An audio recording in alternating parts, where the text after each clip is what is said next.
Alright, pasok, attorney. O yan, o. Anong sabi? The City Post. Breaking. Relatives of former Bicol Representative Zaldico issued a brief statement Monday morning saying everything is okay. Bicol Alfredo Garbin told that the program Ted Filon and DJ Chacha on True FM and Co. family has no confirmation on whether the ex-lawmaker was arrested in the Prague, Czech Republic. Garbin added the staff that member that was sent to Prague but received no information from the Czech authorities regarding Co's reported detention. O ito, pakinggan natin. Attorney, pasok! Guyod ng katotohanan, nakikipaglaban para sa bayan.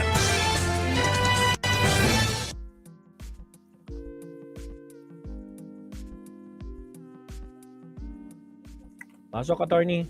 Mga kabunyog, mga kababayan, saan man pong panig kayo ng mundo, nasa Pilipinas man po kayo o nasa labas ng bansa, anong oras man po sa inyo dyan ngayon, umaga man po, tanghali, hapon, gabi.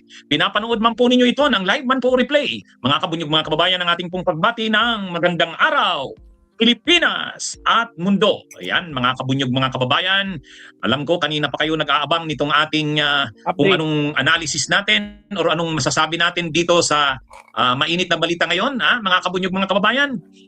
Alam kong napanood na ninyo ito. Ngayon, yung mga nagkakalat dyan na fake news daw ang pagkaka-aresto kay Zaldico doon sa bansang Czech Republic. O ito na ngayon. Sampal ito sa inyo lalo na sa mga DDS. O sampal sa'yo, Harry Roque at saka Marlica. O ito, paktay ka ngayon. Sa pangunguna ni Harry Roque at ng mga DDS vloggers na nagkakalat na fake news daw ang balitang na-aresto si Zaldico doon sa bansang Czech Republic. Ito na. Kumpirmado na. 100%. 100% na ito Bakit ko sinasabing 100%? Ay ang confirmation galing uli sa Pangulo ng Pilipinas. Dati na itong binalita ng Pangulo ng Pilipinas, inulit na naman ngayong araw. Mayroon na namang bagong video ang Pangulong Marcos. Tama. Hindi niya dinideny ang balita at sa katunayan, in-update niya. Pangalawa, ang Czech authorities mismo ay naglabas na rin ng confirmation. Ano pa yan? Hindi pa ba 100% na yan na sigurado? 100% na yan kasi yung Pangulo ng Pilipinas ay inulit na naman yung kanyang isinabi nung nakarang araw. Ngayong umaga lang, may lumabas na video message ang Pangulo. Inulit niya ulit. Pangalawa, yung Czech authorities naglabas na rin ng confirmation. Di masasabi na natin, 100% na. Diba? Kabunyog Camilo Bangate, Kabunyog Maria Javier, Kabunyog Emily Romero, Sergio Bandoha. Inanunsyo na ito ngayon ni Pangulong Marcos, kalalive niya lang. Actually, may maiksi siyang message. Maiksing message lang. Pero sa maiksing message ng Pangulo, ay di ba sinabi ni Harry Roque na fake news daw. Nagkakalat daw ng fake news ang Pangulo mismo ng Pilipinas. Actually, hinihintay ko dapat maglabas ng statement ang Pangulo ng Pilipinas. Ano ba talaga? Pero ngayon, naglabas na ng statement ang Pangulo ng Pilipinas. Hindi niya naman sinasagot si Harry Roque. Siyempre, hindi naman siya bababa sa level ni Harry Roque. Pero nilinaw niya na talagang na-aresto nga. At hanggang ngayon, nasa kustodya pa rin ng Czech authorities itong si Zaldico, mga kabunyog. So, kumbaga, talagang kinukumpirma uli at hindi binabawi ng Pangulo ng Pilipinas ang nauna nitong pahayag na talagang naaresto ng Czech authorities si Zaldico. Kaya, kumbaga, sa statement ngayong umaga ng Pangulo ng Pilipinas, hindi nito binawi ang kanyang naunang statement. Ito, Marcos says Zaldico remains in Czech custody. Yan yan yung balita ngayong araw, mga kabunyog, mga kababayan. Kaya, kumbaga, ang malinaw dito, mga kabunyog, kinumpirma, hindi binawi. Kinumpirma uli ng Pangulo ng Pilipinas na yung nauna niyang statement. Ang nangyari kasi dito, mismong si Pangulong Marcos ang nagbalit sa ating bansa na naaresto nga doon sa Czech Republic. Itong si Zaldico. Binalita niya ito nung nakaraang araw. Mismong ang presidente ang nag-anunsyo. Ay itong mga DDS nagkakalat. Fake news daw ang Pangulo ng Pilipinas, nakakahiya daw. Pero ngayong umaga lang, naglabas ng video message ang Pangulo. Sabi niya, hanggang ngayon nasa Czech custody pa rin. So ibig sabihin, totoo. At ito ang update. Nagpadala ang Pilipinas ng high level, ibig sabihin mga matataas na officials natin ang pinadala para i-negotiate ang pagpapabalik sa bansa kay Saldico. So ano ito mga kabunyog? Kumbaga state to state na usapan na ito. State to state na usapan na ito at ano ito kumbaga syempre sa part ng Czech Republic hindi naman nila maano ito, hindi naman nila ito mababaliwala kasi yung gobyerno ng Pilipinas nagpadala na. Alam natin mga DOJ officials, DFA officials, mga matataas na officials ng ating Department of Justice at Department of Foreign Affairs ang pinadala ngayon doon sa Czech Republic. Ibig sabihin, makikinegotiate ang gobyerno ng Pilipinas na payagan ng Czech Republic na i-deport pabalik sa Pilipinas itong si Saldico. Ayan mga kabunyog So, ano na ito? Kumbaga, talagang 100% na kumpirmado ito. Bakit naman magpapadala doon? Bakit naman magpapadala ng high level na team ang Pilipinas para makinegotiate sa Czech Republic? Ibig sabihin, kumpirmado na. At hindi naman mag-aanunsyo ang presidente. Tama. Bakit naman mag-aanunsyo ang presidente? Di ba ito yung sinabi ko nung isang araw? Tinanong ako, Attorney, ano ba talagang totoo? Fake news daw, sabi ni Harry Roque. Sabi ko, imposible yan. Pangulo ng Pilipinas ang mag-a-announce na aresto sa Czech Republic, itong si Saldico, tapos mali, fake news. Unang-una, ang president, ang magbabalita sa kanya niyan, ang magko-confirm sa kanya niyan, Secretary ng Department of Foreign Affairs. Yung Secretary of Foreign Affairs naman, magre-relay siya dun sa embassy officials niya sa Czech Republic. Ano? At yung embassy officials naman natin sa Czech Republic, hindi naman magbabalita sa DFA officials sa atin dito nang hindi nila kumpirmado. Tama. Kaya sabi ko, hayaan nyo lang. Sa tingin ko, hindi naman magbabalita ng ganun ang Pangulo ng Pilipinas nang walang confirmation galing sa grounds doon sa Czech Republic. Kaya lang, nagkakalat talaga itong mga DDS, hindi daw totoo na arestado si Saldico. Pero ngayong araw, mga kabunyog? Inanunsyo na mismo ng Pangulo ng Pilipinas at ang maganda dito, nagpadala na tayo ng high level na team, mga DOJ officials, Department of Foreign Affairs officials, DFA, para mag-negotiate. Kasi hindi naman madali ito Hindi naman madali ito. Siyempre, ang problema kasi kay Saldico, hindi pa nailalagay sa Interpol Red Notice Yan yung medyo complication ito. Hindi pa siya nalalagay sa Interpol Red Notice Yan din siguro yung naging weakness o kahinaan dito ng gobyerno. Ba't kasi hindi naasikaso na mailagay yan sa Interpol Red Notice? Kung nailagay na kaagad yan sa Interpol Red Notice, ibig sabihin, sa part ng Czech authorities, ang dali na niyang i-deport sa Pilipinas. Bakit? Nasa Interpol Red Notice na Ay ngayon kasi wala naman siya sa Interpol Red Notice Tsaka ayon sa mga balita, inaresto si Saldico doon, hindi naman dahil sa Interpol Red Notice, kundi dahil sa violation ng immigration rules. Ibig sabihin, nagbabiyahe siya na wala siyang mga travel documents, passport, visa. Ibig sabihin, hindi Interpol Red Notice ang dahilan ng pagkaka-aresto sa kanya. Dahil immigration violations ang kanyang dahilan ng pagkaka-apprehend sa kanya, so hindi mag-a-apply yung kaagad-agad pag-deport sa kanya. So ngayon, syempre, kumuha na ngayon ng mga abogado si Saldico, tinutulungan na ng mga abogado niya. Syempre, mapera yan. May mga abogado nang galing Pilipinas, pumunta na yata doon. Pangalawa, may mga abogado na rin niya na kinuha doon sa Czech Republic. Kayang-kaya niya naman magbayad Kaya mga kabunyog, mga kababayan, medyo siyempre dadaan sa proseso. Kaya nga sabi ng Pangulo ng Pilipinas, dadaan ito sa proseso. Pero sigurado, papabalikin ito. Sinigurado mismo yan ng Pangulo ng Pilipinas. Maunawaan lang daw ng ating mga kababayan na dinadaan ito sa proseso. So hindi ito agad-agad mapapabalik. Pero siguradong mapapabalik ito. Yun naman ang at least sinigurado na mapapabalik nga ito. Di ba? Ganyan naman sa parte naman ng sa parte naman ng Czech authorities, dinadaan lang ito sa due process. Dinadaan lang sa legal na proseso. Kaya hindi yan ora-orada, Ito talaga mga DD-list talaga. Utak nyo, putragis. Naku pa. Kabunyog mga kababayan, magandang balita ito. At finally, sasabihin natin, yung mga pagdududa kung naaresto nga ba si Saldico o hindi, 100% na masasabi natin na aresto nga. Nandun sa Czech authorities. Paano natin yan nasabi? Muling nag-live ang Pangulo ng Pilipinas kanina, maiksing video message, kinumpirma niya na hanggang ngayon nandun pa sa Czech authorities si Saldico. Nagpadala na ang Pilipinas ng high-level na team para mag-negotiate sa pagpapabalik dito. Yan mga kabunyog mga kababayan. Pangalawa, may nilabas na rin na official na statement, confirmation ang Czech authorities. Ano pa ba yan? yung Czech authorities naglabas na ng official confirmation. So ibig sabihin, totoo. Kaya ginagay ko na sa title ko 100%. Oh, kaya sabi ko sa title ko 100% kumpirmado na. Kaya yung mga nagkakalat diyan, lalo itong mga DDS na fake news daw yan, ay mga kabunyog mga kababayan. So yan na. Ano na tayo? Medyo settled na yan, no? Settled na. So, ang isa na lang na ano natin dito, itong Czech authorities mismo kinumpirma. Ang Rappler ay naglabas ang Rappler ng exclusive na balita. Naglabas ang Rappler ng exclusive na balita. Yan exclusive. Sabi yan ng Rappler Sabi ng Rappler, April 20 ito. April 20, 1:55 PM. Exclusive. Czech police confirm intervention involving Saldico. Yan January 20, 2026, 1:55 PM. Ngayon lang. Kalalabas lang ng balita, mga kabunyog, mga kababayan, mainit-init pa. Kaya ano pa bang sinasabi ng mga DDS, lalo na ni Harry Roque, na fake news daw yung pagkaka-arrest na balitang na-aresto si Saldico. Ayan Czech authorities na. Czech police confirm intervention involving Saldico.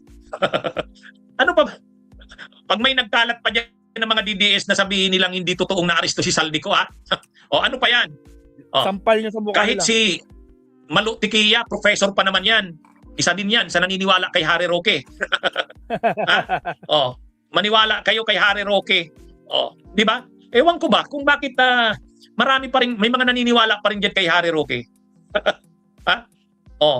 Yan mga kabunyog, mga kababayan. Ngayon lang yan, April 20, 2026, 1:55 PM, balita ng Rappler, exclusive. Czech police confirm intervention involving Saldico. Ang ginagamit lang kasing term ng Czech police, hindi nila ginagamit yung term na arrested. Arrested. Ang ginagamit na term ng Czech police, intervention. Ay pareho din lang naman 'yun. Ang punto dito, hawak ng Czech authorities si Saldico. Yan naman ang importante dun Ang sinasabi kasi ng mga DDS, nila Harry Roque, nila Professor Malu Tiquilla, hindi daw totoo yan. Kasi wala naman daw confirmation ang Czech Attorney, sabi ni Harry Roque kanina, is free. Libre daw siya, hindi daw siya naka-detainee. Sabi rin ni Marlica, nakalayad daw, Diyos ko Lord Rudy. authorities. Ang nagbabalita lang daw ay ang Pangulo ng Pilipinas. Ang tanong, pareho ba ang arrest sa intervention? Technically,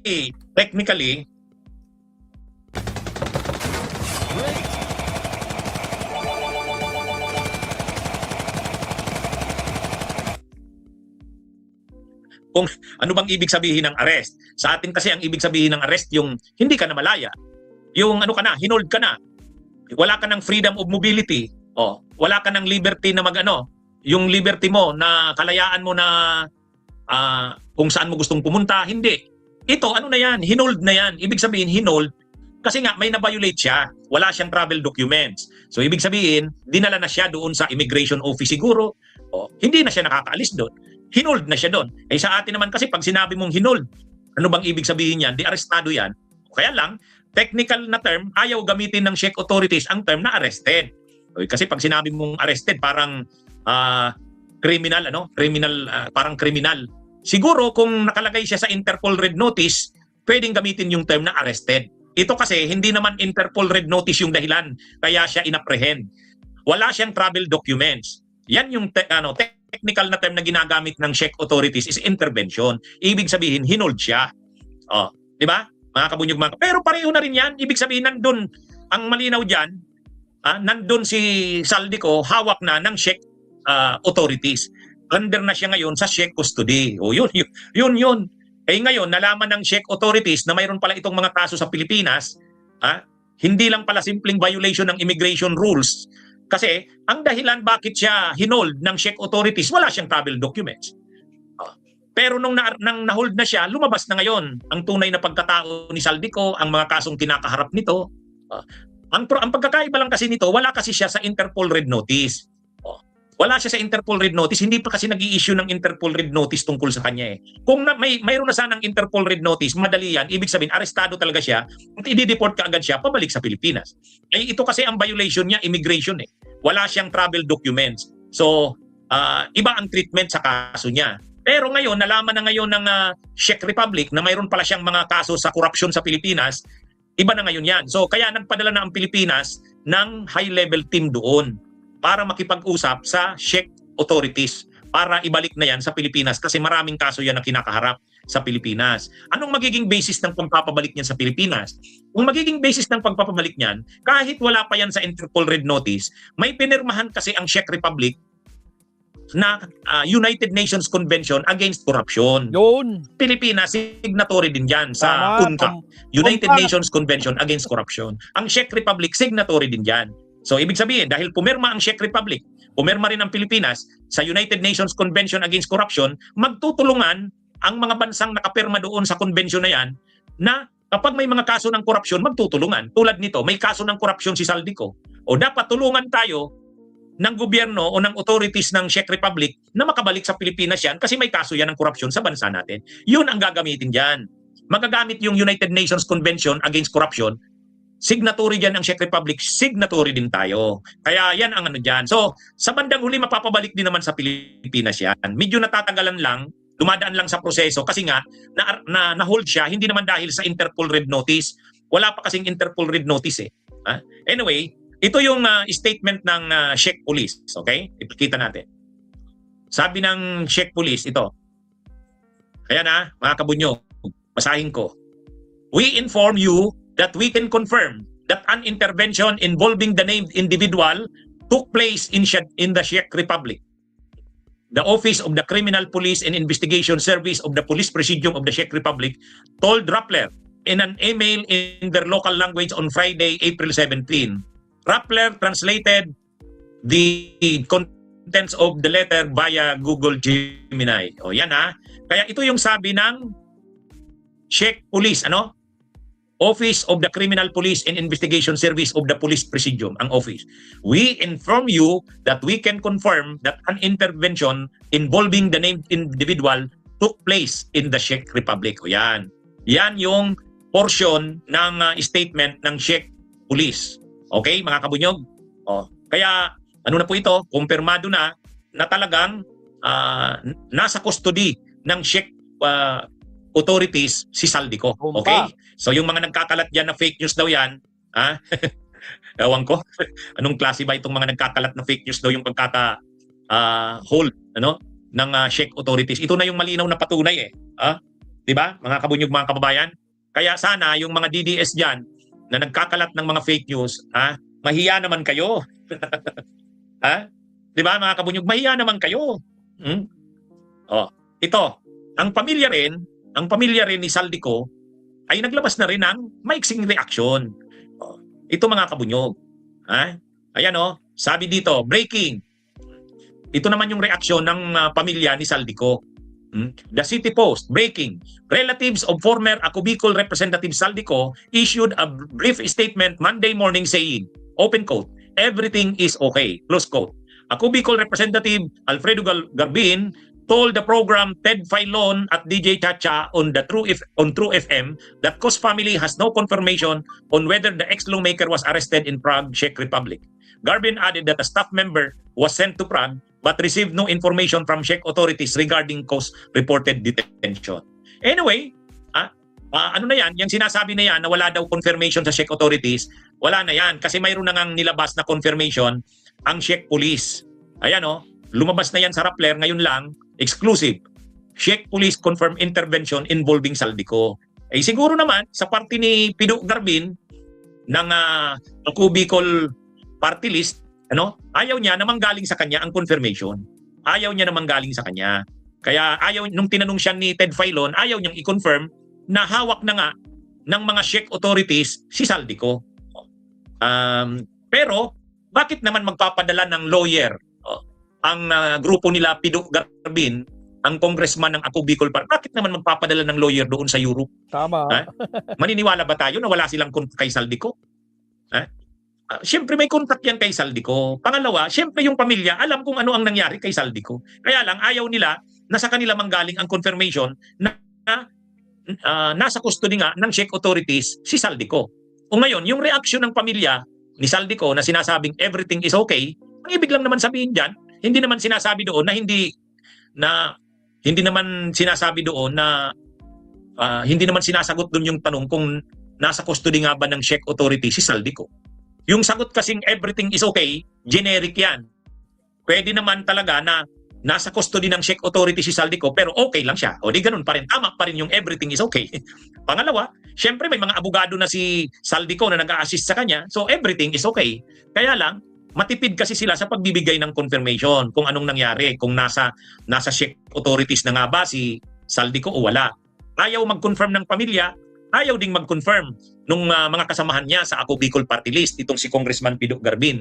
Anyway, kahit hindi nila aminin na na-aresto nga si Saldico, kahit hindi aminin ng pamilya, kahit hindi aminin ni Pido Garbin ng Ako Bicol Party List, inamin naman ng Czech Police na May pag-amin na ang Czech Police na nandun sa kanila, sa custody nila. At si Pangulong Marcos, naglabas din ngayon lang ng statement na nasa custody nga ng Czech Police si Saldico.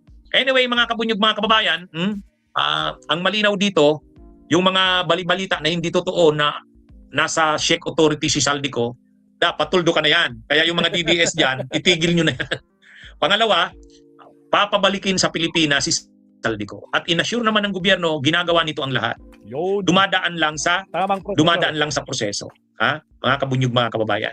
So, ito? Siyempre, medyo natatagalan niyang proseso na yan kasi unang-una may mga abogado si Saldico na yan sa kanya. Siyempre gagawin nila ang lahat ng legal na remedyo. Haharangan nila yan na huwag itong ma-deport. Pero inassure naman ng Pangulong Marcos, makakabalik yan sa Pilipinas. Sigurado yan. Sigurado. Dumadaan lang daw sa proseso.